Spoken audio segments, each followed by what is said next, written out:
heroes, where we believe typology can save the world. I'm Amanda Fullerson. And I'm Jesse Miller, and today we are going to be continuing our series on the cognitive functions as they present in each of the positions of the cognitive stack. So if you haven't seen all of the videos that we have, we've got lots of resources on our channel, so go over there and feel free to educate yourself on all of the things that we say. Today, specifically, we are going to be talking about the introverted sensing function as it presents in the hero position. So that is for the ISFJs and the ISTJs. Just a disclaimer, there's going to be 1,000 disclaimers we're about to give right here. But one of the disclaimers is if you are an ISFJ or an ISTJ and you don't relate to these things, that is because there's an ideal average of the types. So if you're a little older or a little younger, you may not relate to all of the things that we say. That's okay. But you need to look at the motivations. Amanda's about to explain that right now. So like we say in the beginning of literally every single video we've ever done, anyone can be anything.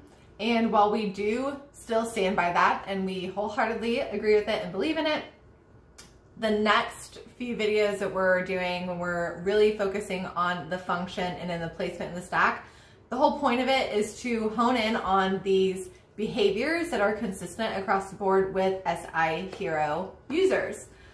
However, so that's what we're going to be talking about, are these behaviors and the consistencies that we see. However, the true takeaway for this video, the true point behind the scenes is, what is the motivation? So why are they doing what they're doing? Because again, so many behaviors and so many situations can look so similar across types because we're all human at the end of the day.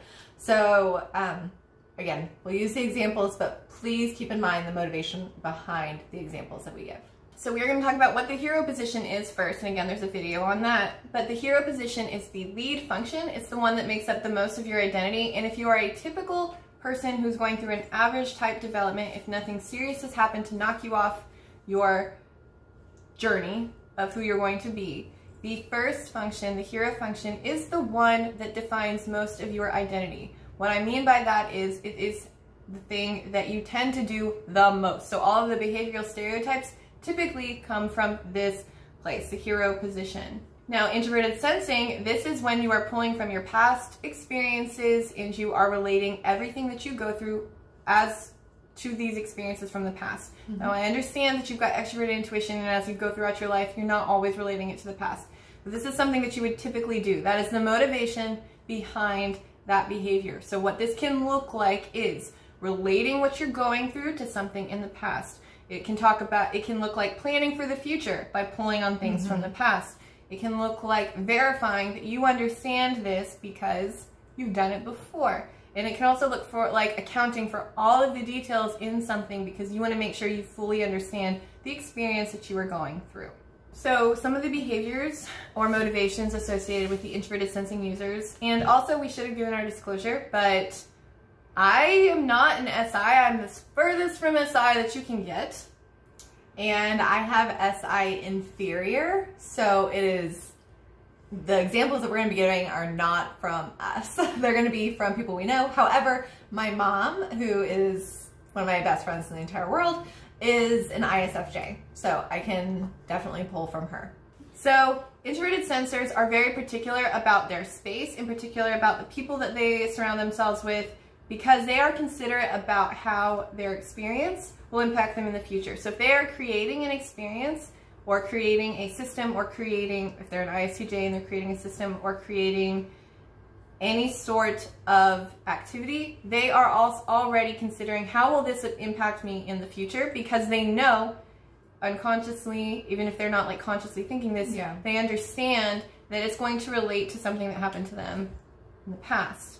So they want to discover and establish what is known to them, what makes sense to me, and they become very good at this as they get older. They know what works for me and what doesn't work for me. And so this can make them look to the outside person as particularly picky about things. But in reality, it's just because they know what works. They have their internal framework of their experiences, their perspective, and their lens that they see the world in.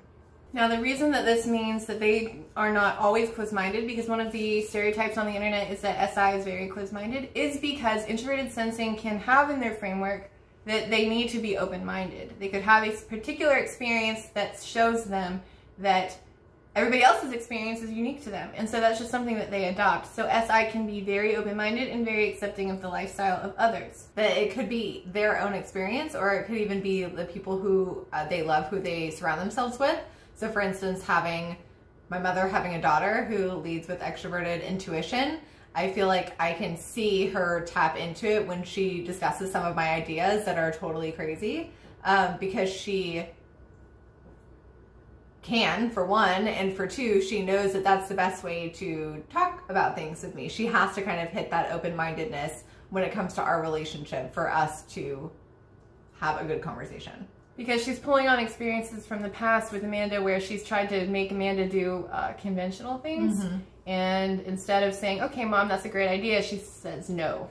All the reasons why it's wrong. Yeah, absolutely. So her mother has that in her framework, and she understands like how the best way to approach Amanda with her new ideas are, because she's pulling from the past, which is how introverted sensing would work.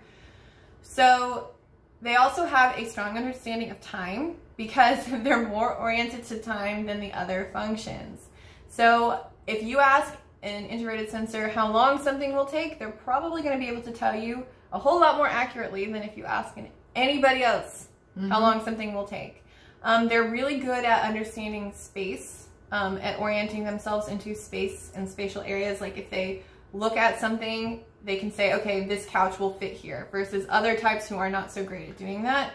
Yeah, I'm really bad at that. I'm so bad at that. Sometimes this can make them they do have challenges changing their mind about certain things, because they've spent a lot of time on their internal framework. So we are going to be talking about the struggles of hero SI. So we've talked about some of the things. SI. Yes, hero SI, sorry.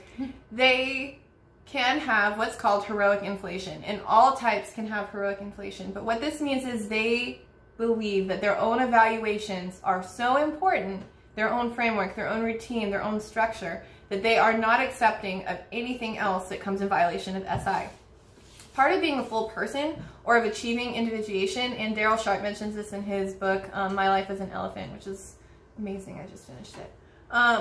But he talks about how when you are in this like heroic inflation place, it's like you can't use any of the other functions for anything else, and your own experience is not always the tool that you want to go to. Your own routine is not the best tool for every situation, and so you have to learn how to use your other functions. But if you become too invested in the hero function, if an SI user becomes too invested in that, that is when they get the stereotype of being incredibly closed-minded, because they're relying on their function that they lead with instead of tapping in some of their lesser functions. So this is when we get what's considered an immature introverted sensing hero. It's when they say, I only seek the details that make sense to me. I only want to surround myself with people who make sense to me. And I don't want to go outside of this little box that I have built around myself. I can't see your experience as valid because it makes no sense to me. That is those kinds of stereotypes. However, that is a specific condition of heroic inflation. That is not all introverted sensors by any means, because one of the gifts of introverted sensing is it can really understand all of the nuance. So this is why society needs a healthy introverted sensor, because they can, as they go throughout life and they are experiencing their lives, they're also encountering others. And they are taking in the experiences of these people into their own internal framework. So the more people that they meet, the more books they read, the more that they study, the more places that they go, they are expanding their introverted sensing perspective, and they can have so much insight because they remember these things that happen. They remember their experience. They remember what it's like to interact with someone, or they remember the stories that people tell. They're really good at remembering all of those details. And then they can become brilliant writers and brilliant theorists because they are able to see people as they are, and they're very good at fields like economics, or they are good at fields like mathematics, because they can have like these really good memory systems and experiences that make them incredibly open-minded individuals. Okay, so a little bit of personal growth / self-love for a hero and hero SI is to just experience all the things. So read all the books and go out and do the adventures. Also, don't wait on them. Don't wait for the perfect moment. Don't wait for you to hit a certain age. Obviously, there are certain restrictions that will come about in your life, but One thing that we see sometimes is that